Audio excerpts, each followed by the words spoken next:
மயிலாடுதுறை சின்னக்கடை வீதியில் ஒரு திராவிட கழகத்தினுடைய கூட்டம் நடந்து கொண்டிருந்தது. அதில் பேச்சாளர் மதிவதனி பேசி கொண்டிருந்திருக்கிறார்கள். அதே நேரத்தில் அங்கே இருக்கக்கூடிய மயூரநாத சுவாமி கோவிலில் மயூரநாத சுவாமி ஊர்வலமாக வந்திருக்கிறது. வெளியில் சப்பரத்தில் சாமி வச்சு ஊர்வலம் வந்து கொண்டிருந்திருக்கு. அப்போ இவர் மிகவும் தரக்குறைவாக சர்ச்சைக்குரிய வகையில் மதிவதனி பேசி கொண்டிருந்திருக்கிறார். அப்பொழுது அங்கே பாதுகாப்புக்கு நின்றிருந்த எஸ்ஐ அந்த அம்மாகிட்ட போயிட்டு, நீங்கள் கொஞ்ச நேரம் இந்த ஊர்வலம் போகும்போது உங்களுடைய பேச்சை நிறுத்தி கொள்ளுங்கள் அப்படின்னு சொல்லி அவர் போய் சொல்லியிருக்கார்.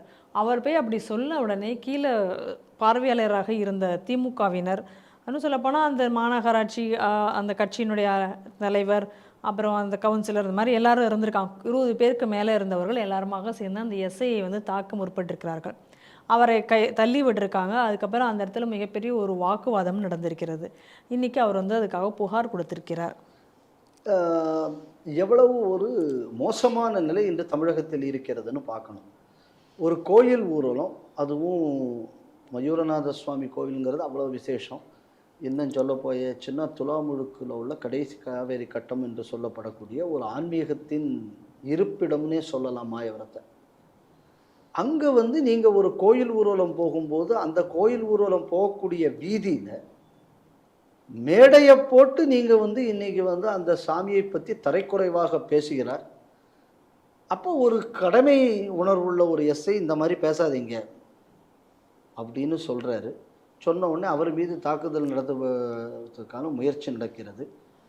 இது அப்புறம் அவர் கம்ப்ளைண்ட் கொடுக்குறாரு அப்படின்னு சொல்கிறாங்க. ஆனால் இதுவரை எந்த கைதும் நடக்கவில்லை. அதான் நம்ம நல்லா தெரிஞ்சுக்கணும். இது வீடியோவில் வெளியில் ஆனதுக்கப்புறம் தான் எஸ்ஐ கம்ப்ளைண்ட்டே வருது. அதுக்கு முன்னாடி எஸ்ஐ கம்ப்ளைண்ட் இல்லை. நீங்கள் நல்லா கவனிச்சுக்கணும். இது வீடியோவில் வெளியில் வந்ததுக்கப்புறம். ஏன்னா இப்போ இந்த வீடியோ மட்டும் வெளியில் வராமல் இருந்தாச்சுன்னா இப்படி ஒரு சம்பவம் நடந்ததே நீங்கள் மறைச்சிருப்பாங்க. இது முதல் முறை இல்லை.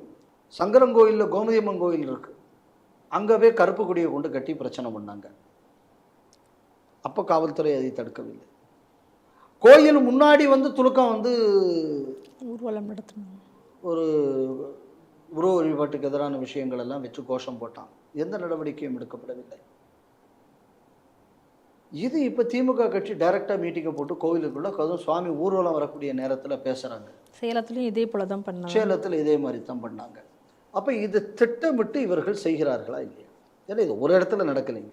இது சேலத்தில் நடந்திருக்கு, சங்கரங்கோவில் தெற்க நடந்திருக்கு, அங்கே மேற்க சேலம், இங்கே இப்போ கிழக்க இங்கே நடந்திருக்கு.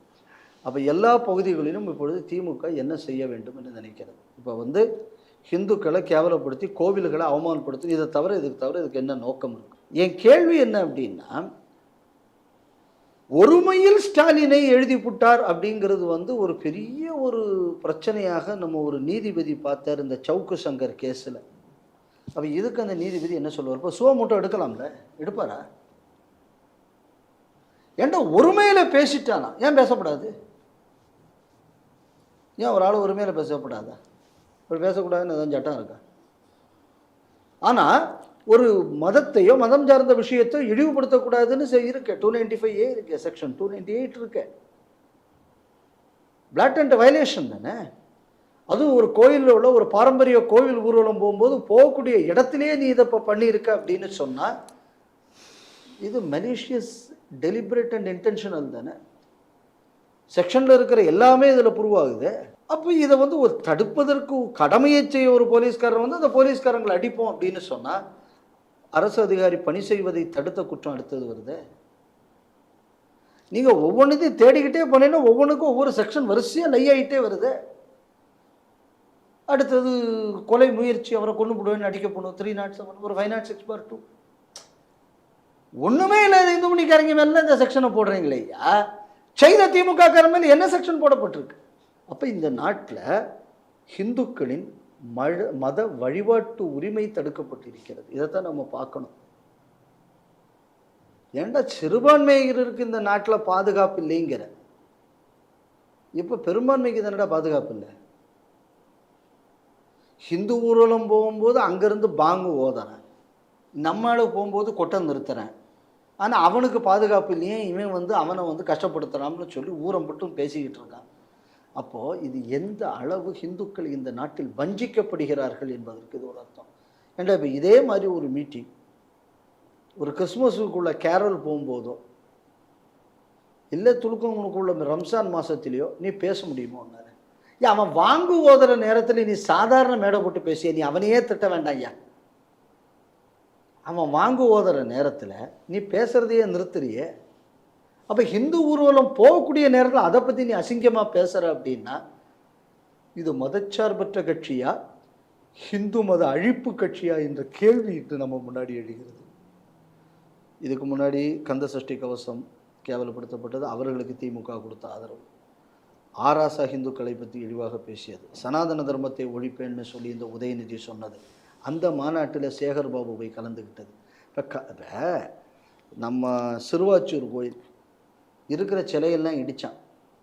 அதுக்கு பாவம் நம்ம கார்த்திக் கோபிநாத் கொஞ்சம் காசு வசூல் பண்ணான். என்கிட்ட பர்மிஷன் கேட்காம வசூல் பண்ண, இத்தனைக்கு 5 பைசா கூட அந்த பையன் அதிலிருந்து எடுக்கலை அப்படின்னு நீ அவன் அரெஸ்ட் பண்ணியே. ஏன்டா இப்போ உன் கண்ட்ரோலில் இருக்கிற கோயில் ஊரில் தானே போயிருக்க. ஏன் சேகர்பாபு நீங்கள் கம்ப்ளைண்ட் கொடுக்கல? நாங்கள் தான் ஆன்மீகத்தை காப்பாற்ற போகிறோம்னு பழனியில் ஒரு கூத்தடிச்சுக்கிட்டு பேசிக்கிட்டு இருக்கேல, ஏன் இப்போ அந்த இதிலிருந்து பேசு. இப்போ இவர்கள் மீது நடவடிக்கை எடுக்க வேண்டும், எங்கள் மயூரநாத சாமி. இப்போ பேச ஒரு அரசு திட்டமிட்டு இந்துக்களை ஒழிக்க வேண்டும், இன அழிப்பு செய்ய வேண்டும் என்று வேலை செய்து கொண்டிருக்கிறது என்றால் அது இந்த தமிழ்நாடு அரசு தான். இந்த வழக்கில் இவர்கள் கைது செய்யப்படுவதோடு இவர்கள் மீது குண்டர் சட்டம் போடப்பட வேண்டும். ஏன்னா இது வெல் பிளான்ட் அட்டம்ப்ட். வேறு ஏதாவது ஒரு ஸ்ட்ரோக்கில் பண்ணக்கூடிய தப்பு, இது அப்படி இல்லை. கோயில் திருவிழா நடக்குங்கிறது உள்ளூர்காரனுக்கு தெரியாதா? அந்த வழியில் தான் சாமி வருதுன்னு உங்களுக்கு தெரியாதா? அப்புறம் ஏன் நீ அந்த இடத்துல மேடை போட்ட? அப்புறம் இந்த சாமி வர்ற நேரம் ஏன் இந்த டாப்பிக்கை பேசினேன்? இது இவ்வளவு நீ பிளான் பண்ணியாச்சு அப்படின்னா இது நோக்கத்தோடு செய்யப்பட்டது தானே. முதல்ல என்ன பண்ணோம்னா ஹெச்ஆர்என்சி டிபார்ட்மெண்ட்டு இப்போ கம்ப்ளைண்ட் கொடுக்கணும். திட்டமிட்டு நம்ம கோயில் சாமி போகும்போது இப்படி இவர்கள் செய்தார்கள், அதை இப்போ சேகர் பாபு அதை உறுதி செய்யணும். உறுதி செய்கிறது இப்போ சேகர் பாபுவோட சில ஆதீனங்கள் கொஞ்சம் வேறு சேர்ந்துக்கிட்டு இருக்காங்க. இப்போ அந்த ஆதீனங்கள்லாம் இப்போ என்ன சொல்லணும், இந்த ஏதோ இங்கே ஒரு ஆதீனம் கூட சொன்னார், இது ஆன்மீக ஆட்சின்னு எல்லாம் சொன்னார். அவங்களும் அந்த ஊரில் தான் இருக்கார், மாயவரத்தில் தான் அந்த ஆன்மீக ஆட்சின்னு சொன்ன ஆதீனம் இருக்கார். அவர் சேகர் பாபுகிட்ட சொல்லி கம்ப்ளைண்ட் கொடுக்க சொல்லிட்டு, இல்லாட்டா அவரே கம்ப்ளைண்ட் கொடுக்கட்டும். அவங்க செய்கிறாங்களான்னு பார்ப்போம்.